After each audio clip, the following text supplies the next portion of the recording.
ছাত্ৰ ছাত্ৰীসকল আজি আমি Nelson Mandela a long walk to freedom পাৰ্টিৰ প্ৰশ্ন উত্তৰ আলোচনা কৰিম। শ্বৰ্ট কুৱেশ্যন এনচাৰ অলৰেডি মই বিৰাজ ছাৰ্ছ ক্লাছ ইউটিউব চেনেলত অলৰেডি দি দিছোঁ, তোমালোকে তাত চাই পেলাই লিখি ল'বা। চ' late start. Question number 1, where did the ceremonies take place? Can you name any public buildings in India that are made of sandstone? Answer: the ceremonies took place in the lovely sandstone amphitheatre. It was formed by the Union buildings in Pretoria.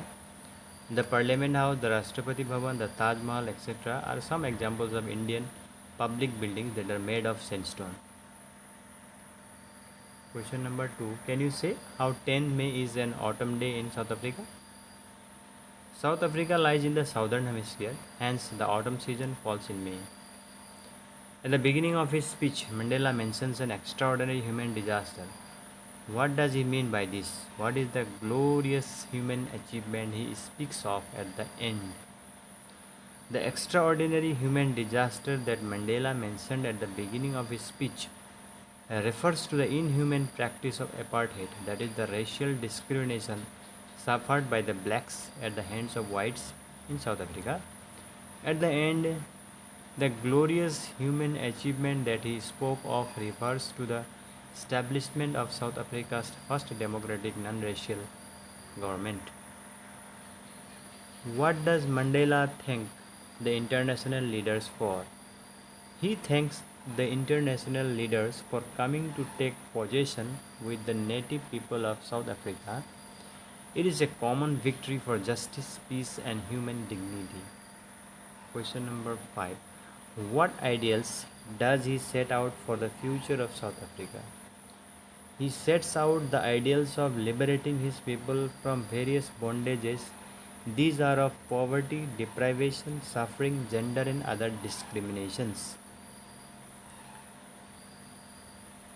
Oral comprehension check. Question number 1. What do the military generals do? How has their attitude changed and why? Answer: the military generals saluted Mandela and pledged their loyalty. Also, instead of arresting him, they saluted him. This change of attitude was due to Mandela becoming South Africa's first black president. Question number 2. Why were two national anthems sung? On the day of the inauguration, two national anthems were sung, one by the whites and the other by the blacks. This symbolized the equality of blacks and whites and the end of apartheid. How does Mandela describe the system of government in his country in the first decade and in the final decade of the 20th century? In the first decade of the 20th century, the whites of South Africa patched up their differences and built a system of racial domination against the black people of their own land. In the last decade, apartheid system had been overturned forever and was replaced by the one which recognized the rights and freedom of all people, regardless of their skin color. Question number 4. What does courage mean to Mandela? By courage, Mandela means not the absence of fear, but the triumph over it.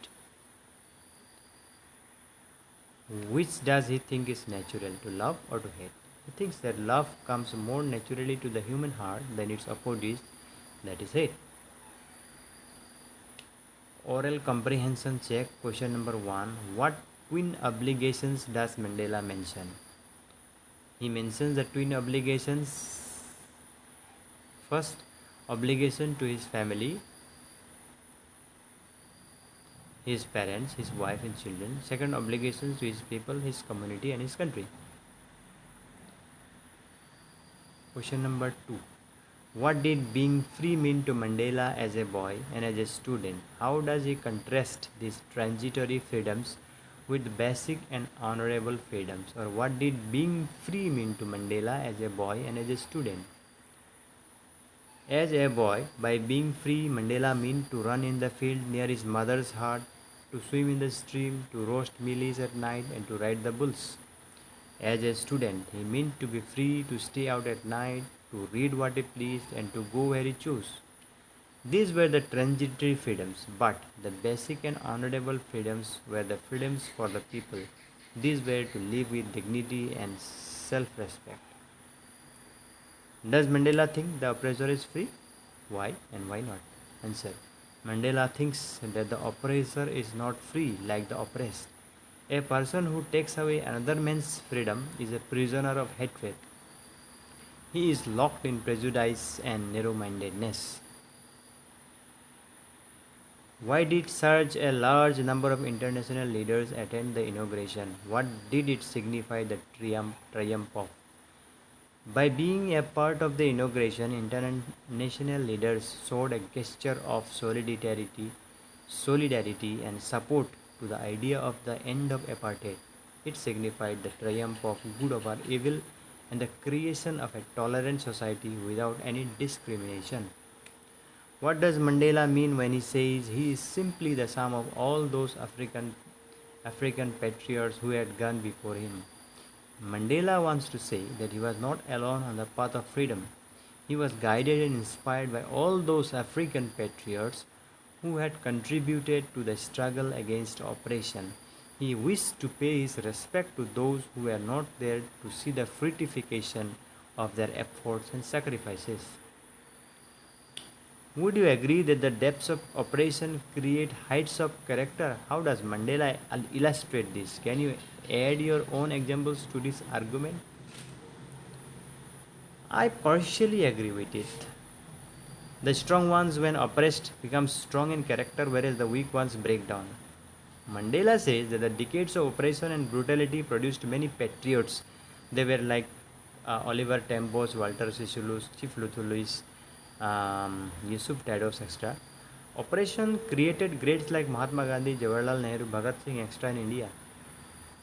How did Mandela's understanding of freedom change with age and experience? As a boy, Mandela thought he was free.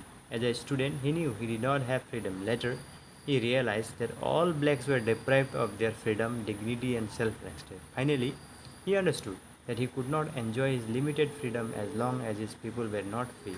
He felt that freedom was indivisible.